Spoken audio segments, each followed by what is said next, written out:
Сега ще ви разкажем за жителите на столичния квартал Надежда и как те решават проблема с студа.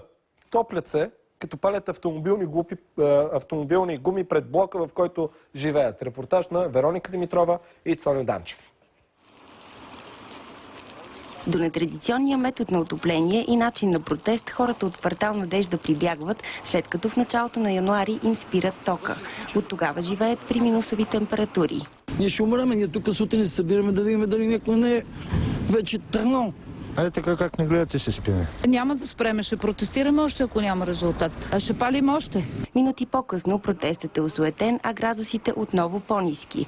В тази ситуация хората попадат, защото кооперацията, в която живеят, няма акт 16. Натрупани са и неплатени сметки за промишлен ток, а строителят Петко Иванов отказва да ги плати. При посещение много пъти в енергото, те казват, че ние не сме техни абонати. Той не е подал молба за откриване на партиди на всеки индивидуално да си плаща ток.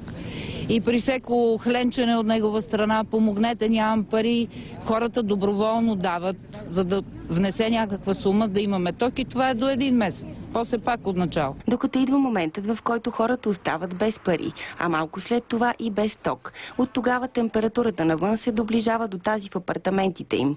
Облеклото също. Температурата тук е? Минус 2-3 градуса. Излиза ви пара от устата и тук спите. То се вижда.